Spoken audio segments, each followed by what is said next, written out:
you wanted to be reductive, you could say MechWarrior Online is another first-person shooter.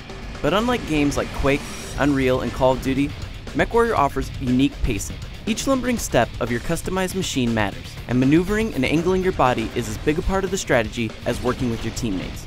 If you've ever played a MechWarrior game of yesteryear, then you have a decent idea of how MechWarrior Online plays. You pilot a giant walking death machine, taking it into battles involving up to 24 players. Each battle allots only one life, so those who blindly rush into the fray will quickly be blown to pieces. Battles are decided by wiping out the enemy team or by taking over their base. Previous MechWarrior games basically boiled down to players just piloting the biggest, most armored mechs they could find. To counter this mentality, Piranha has done a few things. The first is making all mechs vulnerable. Sure, the heaviest assault class mech can take a beating, but if you're just a mindless berserker who charges into battle, you'll quickly find yourself overwhelmed by enemy fire. Fighting in an assault mech like the Atlas means you're moving really slowly, and you need to consider enemy positions and the lay of the land if you want to survive. A light mech might not hurt you all that much, but they could sneak past you and capture your base while you're too far away to get back in time. Also, the level of armor you have doesn't necessarily mean that you'll become an increasingly bigger bruiser.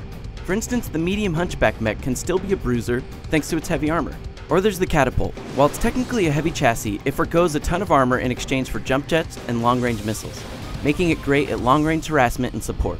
The methodical way you're meant to pilot a mech also comes down to how it controls. On top of looking around with a mouse, you can rotate your torso independently of your legs. This makes mechs play a lot like tanks, where you set a course and then rotate your upper body to bring your weapons to bear. Weapon placement matters as well, since your mech's actual arms can aim independently of weapons mounted to immobile positions like your torso. Taking your mech into battle is a big part of the appeal of MechWarrior Online, but the hook comes from customizing your mech to suit your needs. In between missions, you can jump into Mech Lab, placing new equipment on your mech.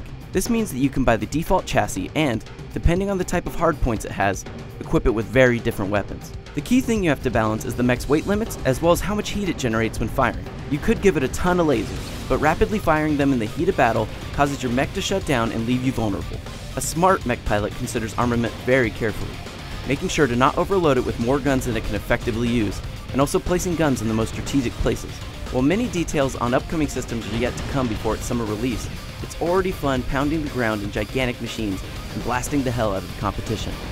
For more MechWarrior Online, go to IGN.